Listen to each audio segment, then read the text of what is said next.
Los expertos en seguridad nacional afirman que a Colombia se le acaba el tiempo para renovar su escuadrón de superioridad aérea, conformado hoy por los aviones Kafir. 콜롬비아와 사브의 전투기 계약이 마무리 단계라는 보도가 나온 지도 벌써 1년이 지났습니다. 그러나 호들갑스러웠던 홍보와는 달리 양측은 아무런 진전이 없었고 결국 지난 3월 18일 콜롬비아는 다시 원점에서 전투기 구매를 고려하고 있다는 보도가 나왔는데요. 일각에선 이러한 상황이 작년부터 남미에서 공격적인 행보를 보이는 카이와 무관치 않다고 보고 있습니다. 작년 카이는 KF-21과 FA-50을 앞세워 페루 전투기 입찰에 참여하더니 여세를 몰아 페루와 칠레에서 현지 생산 MOU까지 맺고 본격적인 진출을 모색 중인데요. 한국 방산에 대한 남미의 관심에 콜롬비아까지 흔들리는 모양새입니다. 과연 콜롬비아에 어떤 일이 벌어지고 있는 것일까요? 자세히 알아보겠습니다.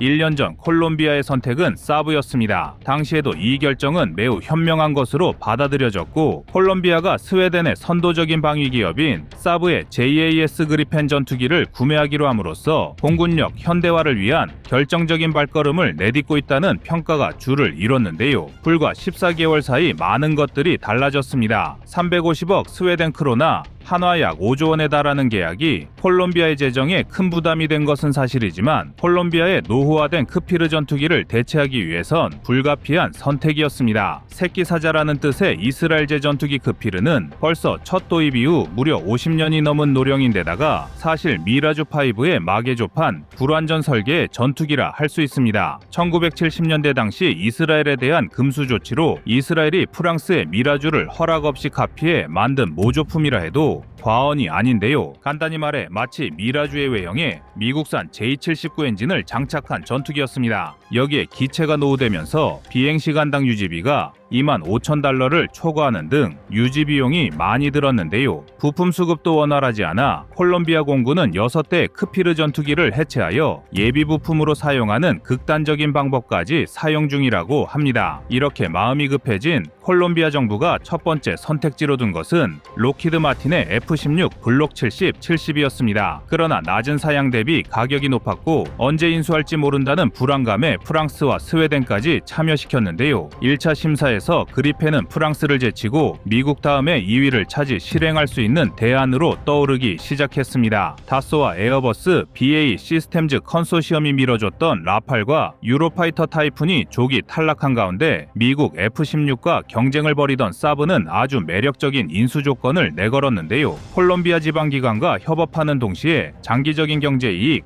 즉 리베이트라는 이면 계약까지 한 것으로 알려졌습니다. 그리고 사브의 이런 전략은 과거에도 꽤 잘 먹혀들어 2014년 브라질에도 그리펜 전투기 36대를 판매한 전례가 있었습니다. 그러나 미국과 유럽 방산업체가 점령했던 남미 지역의 작은 파문이 일기 시작했습니다. 첫 번째 페루와 칠레 등 일부 국가에서 한국 방산에 관심을 두기 시작한 것이고 대한민국 전투기의 성능이 미국산과 비교해 전혀 뒤처지지 않다는 것이 알려진 것입니다. F-16은 4세대 전투기의 대표 주자로 꾸준한 개량을 통해 현재에도 새로운 모델이 등장하고 있습니다. 특히 콜롬비아 등 5세대기가 필요 없는 남미 국가에서 여전히 매력적인 선택지라 할 수가 있는데요. 그랬던 콜롬비아의 KF-21이 F-16을 대신할 매력적인 대안으로 떠오른 것입니다. F-16이 다양한 성능 개량 과정을 겪으면서 4.5세대에 준하는 우수한 성능을 가진 것은 맞지만 처음부터 F-16 이상급 전투기를 개발할 목적을 가지고 4.5세대로 만들어진 KF-21보다는 성능 면에서 부족할 수밖에 없습니다. F-16은 특히 두 가지 부분에서 절대로 KF-21을 뛰어넘을 수가 없는 태생적 한계를 가지고 있는데요. KF-21이 스텔스기 전 단계의 피탄 면적 등급을 받은 준스텔스기라면 F-16은 4세대 전투기로 개발된 후 몇 차례 성능 개량을 거쳤기 때문에 적의 레이더에 대한 탐지 회피 능력이 현저히 부족합니다. 또한 단발 엔진을 장착한 F-16은 쌍발 엔진을 장착한 KF-21보다 추력과 비행 안정성 측면에서도 불리함을 가지고 있는데요. 레이더 피탄 면적 감소를 위한 설계나 엔진 문제는 단순한 성능 개량 작업으로 극복할 수 없는 문제입니다. 또한 KF-21이 블록2 이후에 성능 개량을 진행하게 된다면 F-16의 태생적 한계와 격차는 더욱 벌어질 수밖에 없습니다. 여기에 군사적 경쟁자라 할 수 있는 칠레와 페루가 한국 방산에 관심을 두기 시작했는데요. 특히 과거 KT-원웅비를 도입했던 페루가 자국의 4세대 전투기보다 더 우월한 전투기로 KF-21을 꼽은 것이 주요했습니다. KF-21은 페루가 지금까지 운용하던 전투기보다 더 우월한 항공전자 시스템을 보유하고 있으며 에이사 레이더를 비롯하여 전자광학 표적 추적 장치와 적외선 탐지 추적 장비,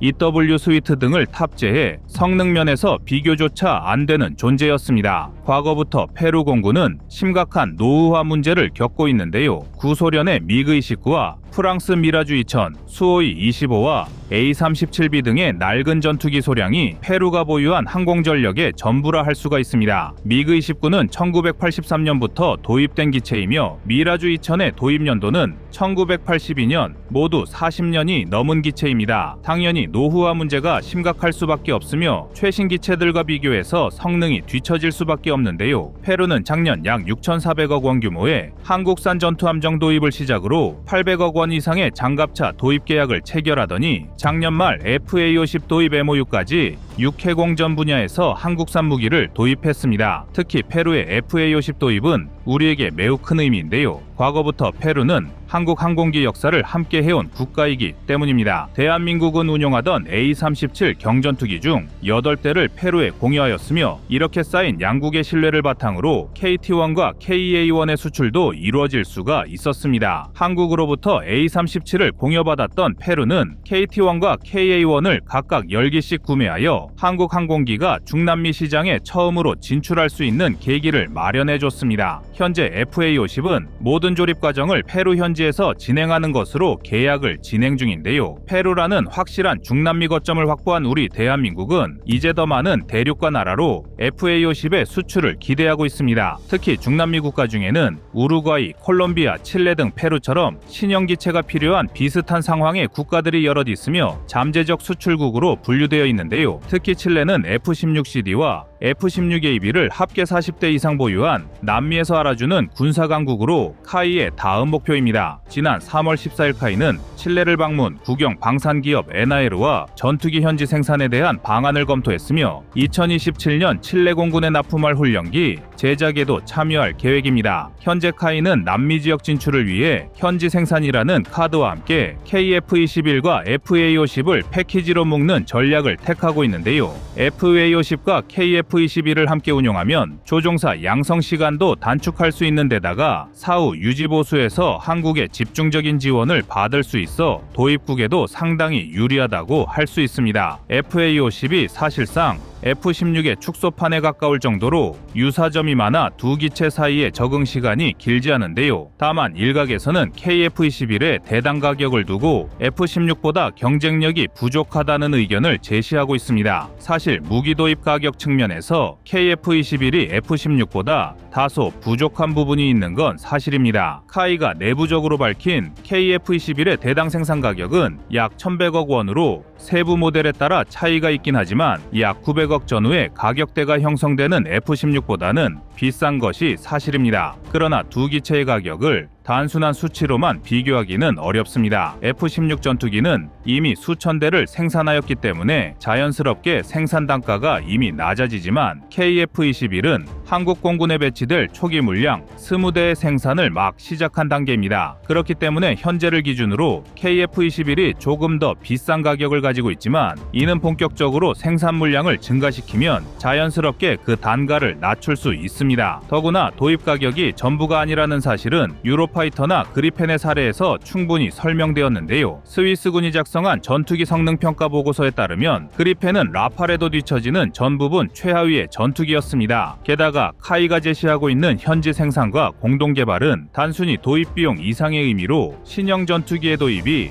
국방력 강화를 넘어 자국의 방산산업 부흥에도 크게 이바지할 수 있습니다. 기술 이전에 극도로 예민한 미국과 유럽에 비해 대한민국의 조건은 상당히 포괄적이라 할 수가 있는데요. 콜롬비아나 페루의 입장에서 F-16이나 그리펜을 도입한다고 하더라도 자국의 전력이 강화된다는 것 이외에 다른 이익은 없는 상황입니다. 그러나 한국과 손을 잡고 공동 개발에 들어간 도입국은 KF-21을 통해 자국 공군의 전력을 현대화할 수 있을 뿐만 아니라 그렇게 이전받은 기술력을 바탕으로 자국의 항공산업 활성화에도 많은 이익을 얻을 수가 있습니다. 다만 우려되는 것은 사브의 예처럼 자신들의 시장 점유율을 빼앗긴다고 느낀 유럽의 방산기업이 조직적으로 한국산 무기 도입을 반대하거나 과도한 금융 지원 펼치고 있는데요. 그러나 신속한 공군 현대화가 필요한 콜롬비아의 경우엔 합리적인 도입 비용과 빠른 납기 능력을 갖춘 대한민국 방산이 최선의 선택지일 것입니다.